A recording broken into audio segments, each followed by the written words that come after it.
Good evening, everyone, and welcome to the 2017 First Selectmen's Forum, hosted by the Morgan Political Club. My name is Wyatt Rue, this is Sarah Auletta, and this is Noah Scarpace. This evening, local candidates in both the Republican and Democratic primaries for First Selectmen will be able to discuss their plans, proposals, and ideas that they hold for their potential time in office.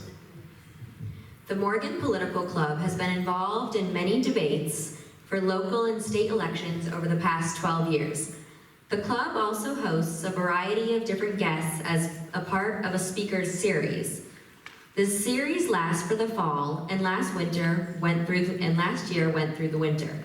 Many speakers from varied political parties and backgrounds come to speak to students after school. The topics of the speeches range from budget cuts to state politics to even national issues. The club also took a trip to Washington, D.C. last year, and for previous years before that, with a program called Close Up. Through the week in D.C., we learned about the federal government and the process through which bills and laws are passed into legislation. The political club offers students a space to learn about government and the happenings of our world in a bipartisan community. This election season is historic in that there's a primary in both parties. And for that reason, we have separated the forum into two panels, Republican and Democratic respectively. Each panel will be asked a series of questions by myself and Sarah and Noah. In the case of the Democratic panel, candidates have or will flip a coin to determine who goes first, and the order will rotate with each question. After the initial prompt is asked, the designated candidate will be offered 3 minutes to speak about the subject. After their time is up, the following candidate will be offered a 3-minute speaking period. If one of the candidates is mentioned by name in a response, they will be given 30 seconds to respond. Reminders of time remaining will be shown to candidates by the timekeepers, who are in the front over here. After all the questions have been answered and discussed, we will move to the next question. No candidates or campaigns have seen or had access to the questions tonight, but were given general categories like charter revision, recommendations, taxes, and economic development. Keep in mind that this is meant to be policy-oriented forum, not so much a debate. Candidates are encouraged to challenge ideas and proposals of their opponents, but we want to strongly discourage personal attacks and inappropriate comments. Following the forum, candidates will be available in the lobby for questions and discussion. Unfortunately, incumbent selectman Mr. Bruce Farmer was unable to attend tonight's forum, and to quote Mr. Farmer, he has unavoidable business with the state. Mr. Farmer sent us his biographical information to share with you in his absence. Bruce Farmer, a 34-year resident of Clinton, has for the last 22 months served as Clinton's first selectman. He has had a lifetime commitment to public services for churches, nonprofits, in the town of Clinton, including serving on the Wetlands Committee, Zoning Board of Appeals, and Board of Finance. Mr. Farmer's daughter was a graduate of Morgan School. Due to Mr. Farmer's absence, our questions will be directed to Mr. Kirk Carr, Republican candidate for First Selectman. Now, Sarah would like to introduce Mr. Carr. Kirk Carr currently serves as an alternate on the Board of Finance and on the Economic Development Commission, and is treasurer of Clinton Placemakers. He previously served on Clinton's Planning and Zoning Commission, where he co-authored Clinton's plan of conservation and development. Prior to moving to Clinton, he had a 38-year career with Dow Jones and the Wall Street Journal, where he was assigned to a variety of advertising sales and operational executive roles in Dallas, Cincinnati, Detroit, Hong Kong, and New York. He served as New York chapter president and international chairman of the Business Marketing Association. He is a graduate of Texas Tech University, where the School of Mass Communications honored him as an outstanding alumnus. He and his wife, Jennifer, have been married 44 years and have 2 sons and 3 grandchildren. And now for our first question. Why are you seeking the office of First Selectman? What skills, talents, abilities best suit you for this position? Describe one activity, committee, or subcommittee you've been involved in within the town. What has it meant to you, and how has it shaped and impacted the town? First of all, thank you very much for that kind introduction. Before I begin, I'd like to recognize a few people. First of all, Eric Bergman, who is the faculty advisor for the political club, and of course, these wonderful students who are here tonight. I want to thank them, as well as the principal, Carrie Hagness, and superintendent of schools, Marianne O'Donnell. Thank you for hosting this event tonight, and thank all of you for coming out and sharing your time with us. You're here tonight to evaluate the qualifications of those of us who seek office. 2 years ago, Republicans, myself included, rejoiced when a majority was elected to the Board of Selectmen and a Republican filled the seat of First Selectman. We all expected change, but we got more of the same, much, much more. As I gathered petitions, signatures for primary petitions from Republicans, I encountered a universal disappointment. And I discovered that people have lost some confidence and become somewhat cynical about the entire process. That is why Phil Single and I decided to offer Clinton voters better choices through the primary process. So what do I intend to do differently? First of all, my door will be open and I will be available to listen. This is not another empty campaign promise. Very much help here from the timekeepers. That is not an empty promise. What Clinton needs is communication. I will be available to do this. The other thing we need is accountability and action. And I will apply my considerable energy and my work ethic as your first selectman to reduce taxes. I'm not quite sure what those signs mean. Is that how much time I have left, or am I? Okay. And I expect that as your first selectman, I will be able to review all contracts and bring down the high cost of taxes in this town that are killing it. And that is why I'm asking those of you who are disappointed Republicans to come out next Tuesday and vote for me and for Phil Single. Thank you very much. And for the next question, with the possible loss of nearly $6 million in education cost-sharing grants from the state, how would you propose to restructure our current local tax system, and what cuts or increases, if any, would you recommend?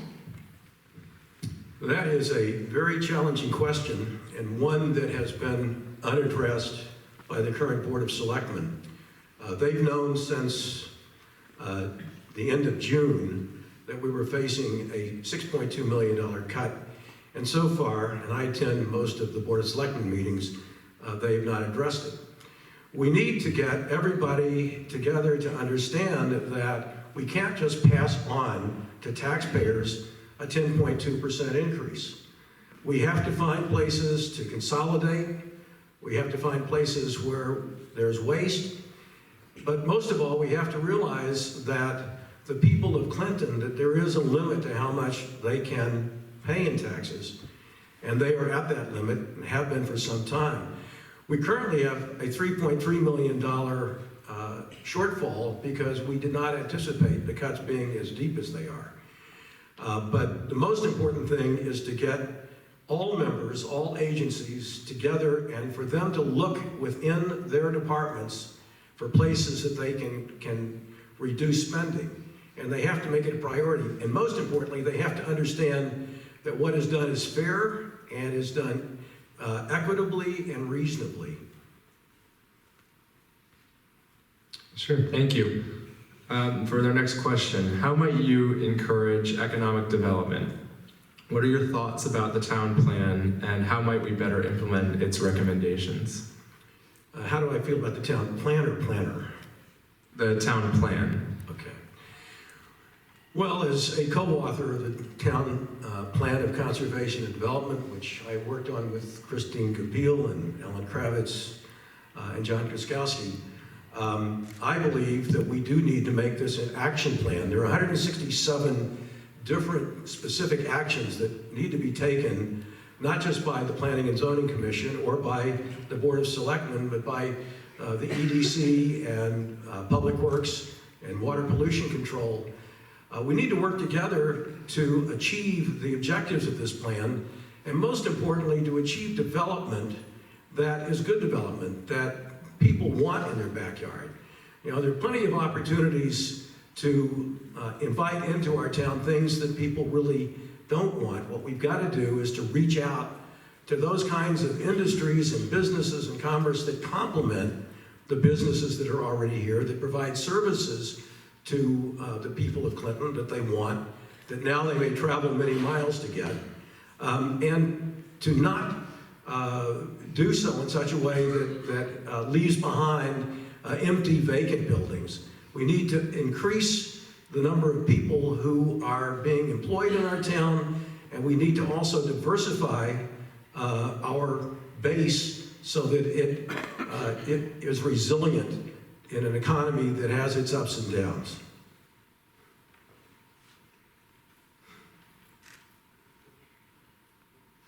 Thank you for that answer. Next question, what is your opinion on the recommendations from the Charter Revision Commission, most notably the hiring of a town manager? How would you better coordinate efforts to make communications between town boards and committees? Well, those are really two questions, but on the issue of the town manager, I have to say I didn't come to this very easily. I did quite a bit of research on various towns, on the metrics, and I found that towns that have town managers and towns that operate the way we do basically did not show a tremendous tangible difference. So I talked to a number of people about town managers. John Allen, who's the chairman of EDC, convinced me that the intangibles stood for a lot, that we could have more professionalism, we could have greater continuity, and that if we had a town planner and not a full-time first selectman, that the pool of people who would be willing to run for first selectman would increase appreciably, and I think we would all be served well by that. The other thing about a town manager is that it provides the continuity, and as we have a new first selectman perhaps every 2 to 4 to 6 years, that learning curve for the new first selectman becomes much better achieved if you have professionalism. So I have come down, after also speaking to Bruce Walschlager, who's the former president of the Connecticut Conference of Municipalities, and who has considerable experience, and he said that he felt that a town manager was clearly a superior form of government, and actually signed the petition calling to put it on the referendum. Unfortunately, the circumstances that we're under now, and any of you who've watched some of the YouTubes of the Board of Selectmen, is this process has been, I hate to say it, but it's been botched. And we've got to do something to try to fix it. We could have a potential crisis on our hands if we don't find some ways to get through this referendum on the town manager in a way that gives us time to appropriate funds for the town manager and to hire a town manager. And so I'm in favor of the town manager, but we have some issues that we have to deal with to get there. And if you wanted to answer the second part of the question, we'd be happy to give you some more time on how you would better coordinate efforts between town boards and committees to get more stuff done in the town. Thank you for that. Well, you know, the charter calls for an annual meeting of all the town departments, and in the past that it's been somewhat perfunctory, where each of the departments gets up and gives a little bit of a report, but there's no continuing coordination. I think we have to work to have those kinds of meetings more often. The other thing that the charter provides for is for the first selectman and members of the Board of Selectmen or others who he designates to serve as, or she designates, serve as an ex officio member of other boards and commissions, including Board of Education, Board of Finance, Planning and Zoning. Not to just go in as a liaison, but to be actually an active member. Now, they can't vote as ex officios, but they can fully participate, and by doing so, they will empower those various commissions. The current First Selectman has not attended any of the Economic Development Commission meetings. And I think that's a commission that is extremely important to be empowered. And the presence of the First Selectman and the funding of the Economic Development Commission. One of my first acts as First Selectman would be to slash the salary of the First Selectman in half and put those funds, make those funds available for the Economic Development Commission so that it could do some things that it has not had the resources to do. And that would be a very important thing that we could do for this town. Thank you. Extending kind of beyond the town of Clinton, would you explain, in your eyes, what a healthy relationship between the town of Clinton and the state of Connecticut looks like, and how you would work to improve that relationship? Well, the state of Connecticut, it's no secret to anybody in here, is in trouble. It is not a revenue problem, it's a spending problem. And the fallout is hitting communities like Clinton. It is a Democrat-controlled state, and we have Republican representatives from this area in Hartford. We have to try to reach across the aisle, and I know everybody says that, but we've got to be effective in reaching across the aisle at the state level and at the local level. And one of my proudest I don't know, I wouldn't call it achievements, but one of the things I'm proudest of is the relationship that I have with Democrats in this town who serve with me on the Board of Finance, on the EDC, served with me on the Planning and Zoning Commission.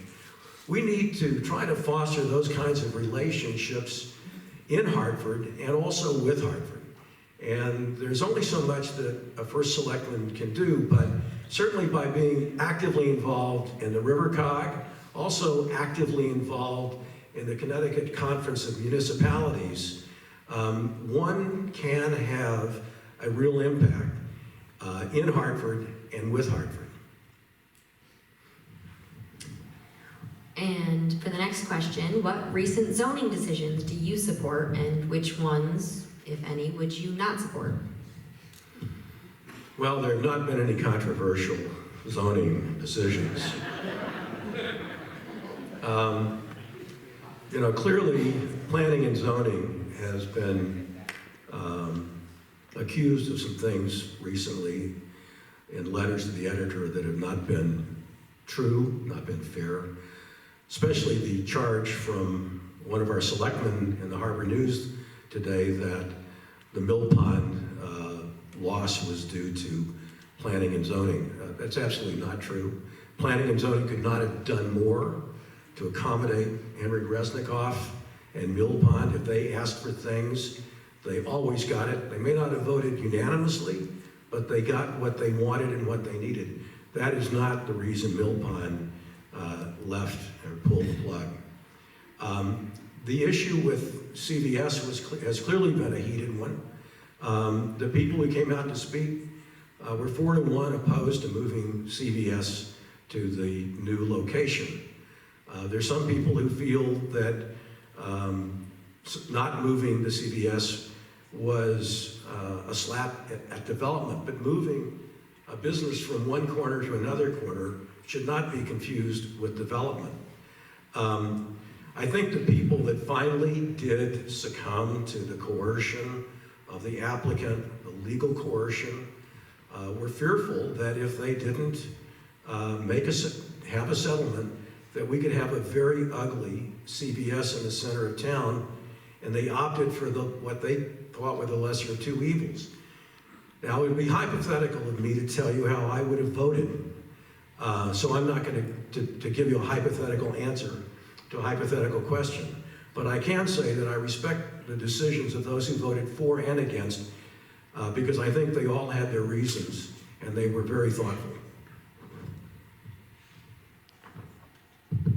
Thank you, Mr. Carr. We will now have a short 5-minute intermission between Mr. Carr and our Democratic Party.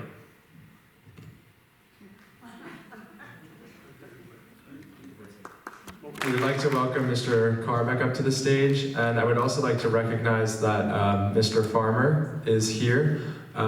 Sir, if you would like to offer a 5-minute statement, we would be more than happy to provide that. Sure.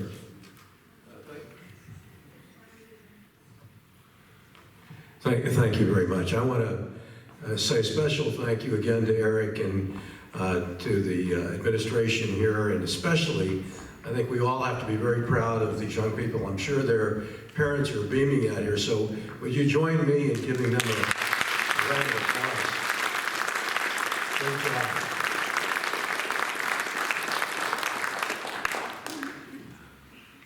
Well, 2 years ago, I was among many Republicans who were overjoyed that we had elected a majority on the Board of Selectmen and the Republican First Selectman. We expected change, but we got a lot more of the same. When I was out collecting signatures for the primary, I spoke to a lot of Republicans, and there was a universal sense of disappointment, especially with this 10.2% mill rate increase. People in Clinton who love Clinton have lived here often decades, some for generations, are afraid. They're afraid that they're not going to be able to continue to live here because of the rapidly increasing property taxes. Property taxes that are highly regressive and fall most heavily on the people that can least afford it, those people that Christine talked about who are in growing poverty, the seniors who are on fixed incomes.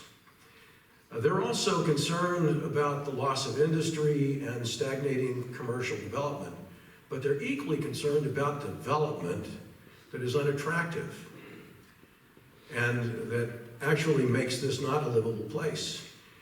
So they want certain kinds of development, but they don't want all development. So we have to be selective in attracting the kinds of things that will be most commercially feasible. I think Christine's points about the importance of keeping commercial development in commercial areas is really significant, because the fact is residential development does not carry its weight in taxes. The services cost more than the taxes that are derived. That's why Phil Single and I want to offer you better choices through the primary process. And that is why we're running for office. And we know that we cannot accomplish anything without the disappointed Republicans who I spoke to, who come to vote for change. I know Lynn said she didn't want change just for the sake of change.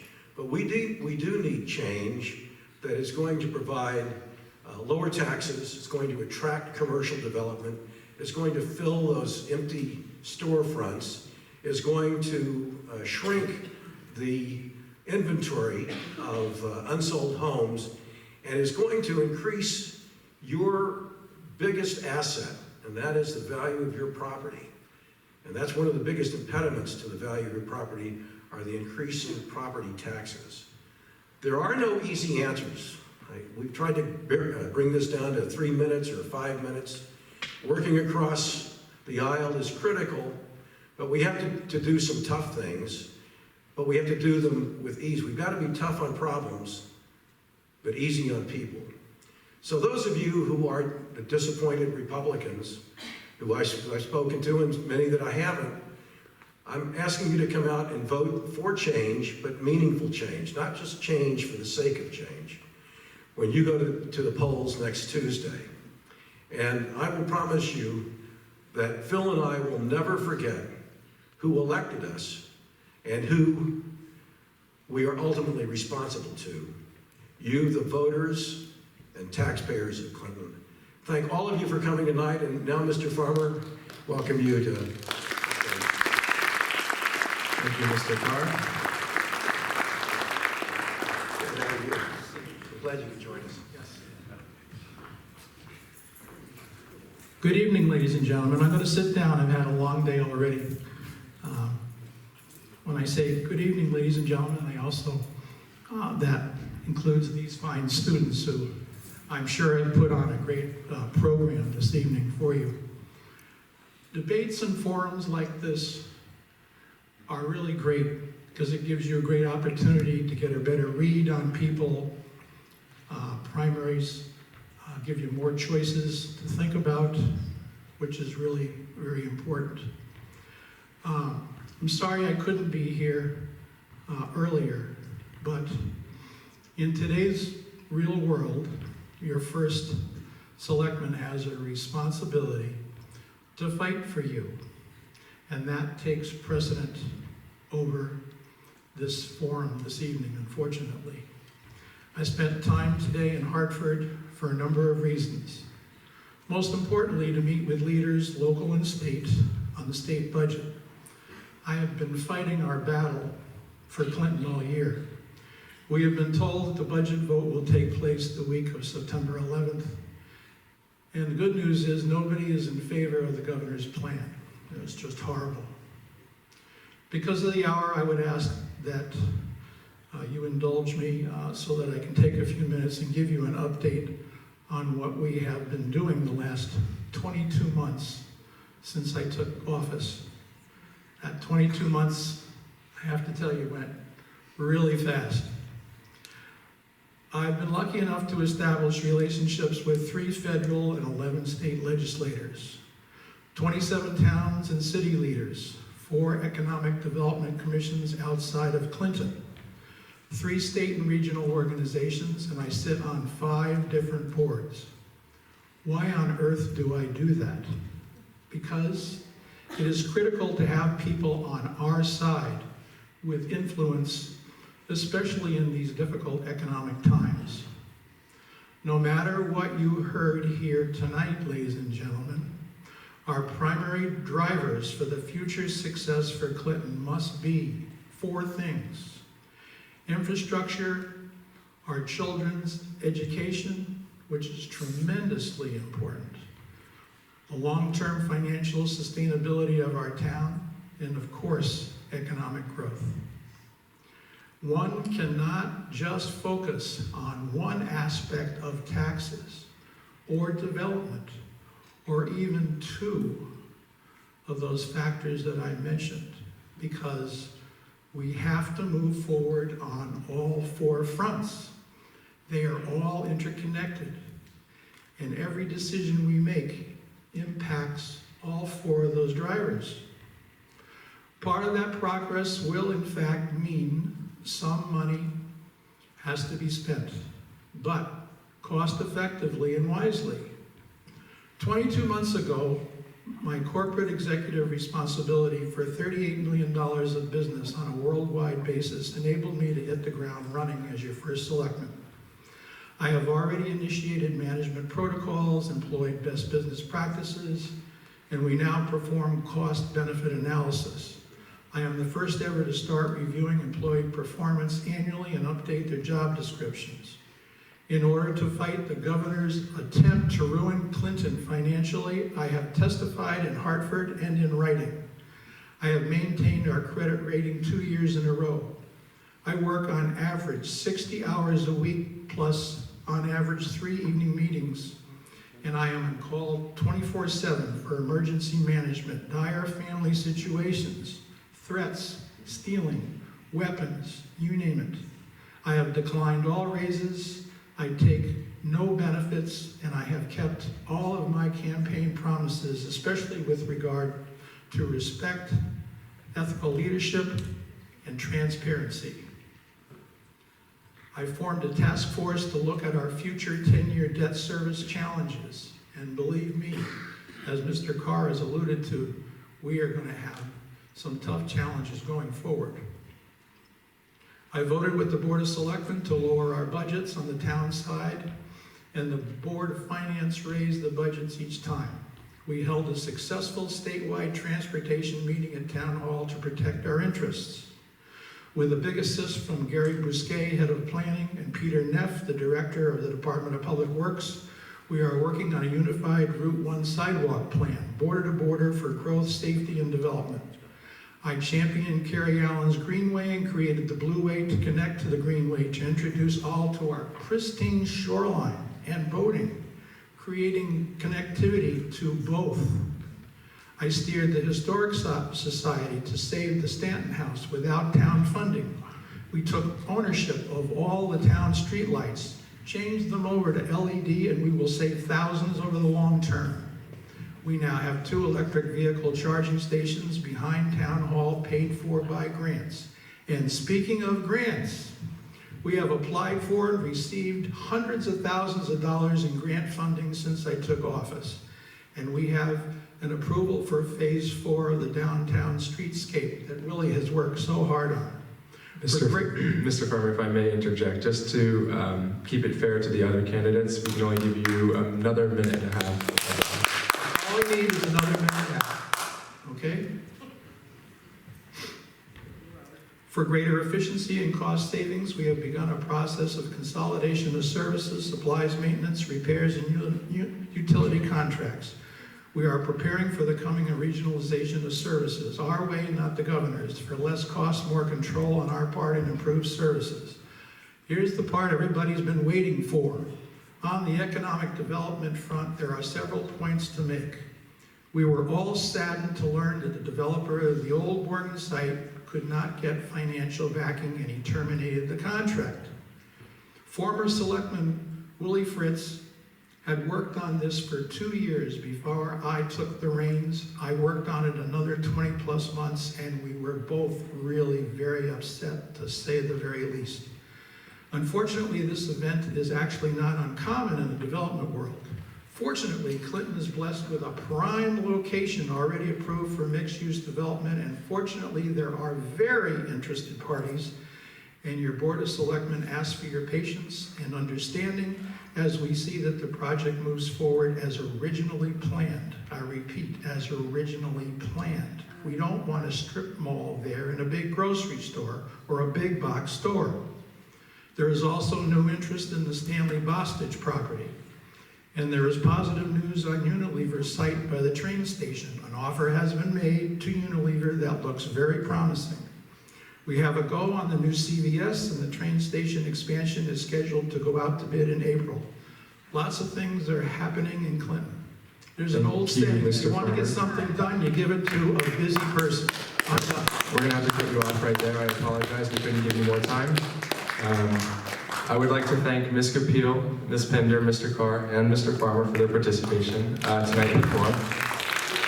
As I mentioned earlier, the candidates will be out in the lobby outside of the auditorium. If you wish to speak with them, Mr. Farmer will be there as well. Thank you guys all for attending tonight, and don't forget to get out there and vote in the town hall next Tuesday, September 12th.